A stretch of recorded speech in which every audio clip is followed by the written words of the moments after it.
নমস্কার বন্ধুরা, নন্দিনী সিম্পল কুকের আরও একটি পর্বে আপনাদের সবাইকে জানাচ্ছি স্বাগত। সন্ধেবেলায় এই রেসিপিটি একবার হলেও বানিয়ে দেখুন। একদমই হালকা ফুলকা একটি রেসিপি, বাড়ির থাকা কয়েকটা জিনিস দিয়েই তৈরি হয়ে যাবে, খেতে কিন্তু দুর্দান্ত টেস্ট হয়।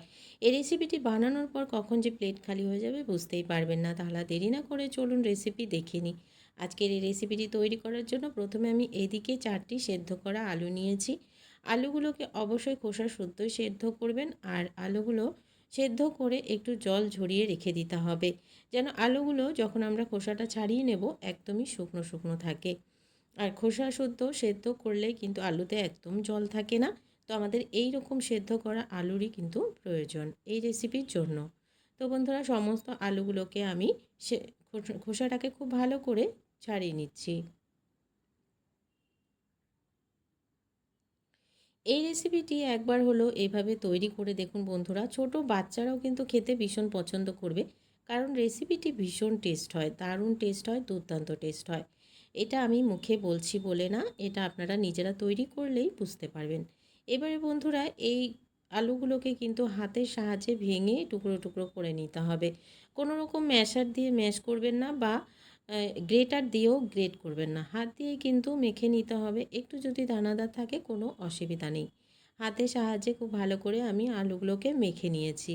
এবার এখানে অ্যাড করে দিচ্ছি গাজর। এখানে একটা গোটা গাজর আছে, তো এই গোটা গাজরটাই পুরো লাগবে না বলে আমি এখানে অর্ধেকটা দিচ্ছি, আর অর্ধেকটা রেখে দিচ্ছি।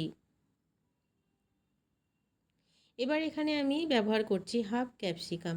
ক্যাপসিকামটাকেও ছোট ছোট করে কেটে নিয়েছিলাম, আর এইরকম ছোট ছোট করে কিন্তু কেটে নিতে হবে। আর একটা জিনিস খেয়াল রাখবেন বন্ধুরা, এই সমস্ত কিছু যখন ব্যবহার করবেন এগুলো কিন্তু একটু আগে কেটে জলটা খুব ভালো করে ঝরিয়ে রাখতে হবে। দিয়ে দিলাম ছোট করে কেটে রাখা পেঁয়াজ, দুটো কাঁচা লঙ্কা কুচি, হাফ গোটা জিরা, 1 চামচ দিয়ে দিচ্ছি চিলি ফ্লেক্স, আর 2 পিঞ্চ মতো দিয়ে দিলাম হিং। হিংটা অবশ্যই দেবেন, তাহলে খেতে ভালো লাগবে। যদি হিংয়ের ফ্লেভার ভালো না লাগে তাহলে স্কিপ করে যেতে পারেন। দিয়ে দিলাম হাফ চামচ গরম মশলার গুঁড়ো, আর 1 চামচ দিয়ে দিলাম ভাজা জিরার গুঁড়ো। ভাজা জিরার গুঁড়োটাও অবশ্যই ব্যবহার করবেন। দিয়ে দিলাম পরিমাণ মতো লবণ, আর 2 চামচ চালের গুঁড়ো। চালের গুঁড়ো না থাকলে কর্নফ্লাওয়ারও দিতে পারেন, কোনো অসুবিধা নেই, বা 2 চামচ পরিমাণ বেসনও দিয়ে নিতে পারেন বাইন্ডিংয়ের জন্য। তো খুব ভালো করে হাতের সাহায্যে মেখে নিচ্ছি। এখানে কোনো রকম কিন্তু আর জল বা কোনো কিছুর প্রয়োজন নেই। যতটুকু আমি ব্যবহার করেছি ঠিক আমার মতন করে ততটুকুই ব্যবহার করবেন, আর খুব ভালো করে মেখে নিতে হবে। এবারে হাতে একটু তেল ব্রাশ করে নিচ্ছি, আর এখান থেকে কিছুটা আমি আলু মাখা নিয়ে নিচ্ছি। নিয়ে হাতের সাহায্যে প্রথমে একটা বল তৈরি করে নিলাম। এবার হাতের সাহায্যে চেপে চেপে একটা টিকি শেপ দিয়ে নেব। আপনারা আপনাদের পছন্দ মতো করে কিন্তু এগুলো তৈরি করে নিতে পারেন, যে কোনো শেপে, ছোট বড় লম্বা আকারে যে কোনো শেপে আপনারা তৈরি করে নিতে পারেন। তো আমি এভাবে করে তৈরি করে নিলাম। আজকে একটা তৈরি হয়ে গেছে, বাকিগুলো তৈরি করে নিচ্ছি। এইদিকে অপর একটি পাত্রে নিয়ে নিচ্ছি 1 কাপ পরিমাণ ময়দা, আর দিচ্ছি হাফ কাপ পরিমাণ কর্নফ্লাওয়ার। দিয়ে এবার দিয়ে দিচ্ছি পরিমাণ মতো লবণ, আর দিয়ে দিচ্ছি হাফ চামচ পরিমাণ চিলি ফ্লেক্স। প্রথমে সমস্ত কিছুকে একটু মিশিয়ে নিলাম, তারপর অল্প অল্প পরিমাণে জল দিয়ে একটা ব্যাটার রেডি করে নেব।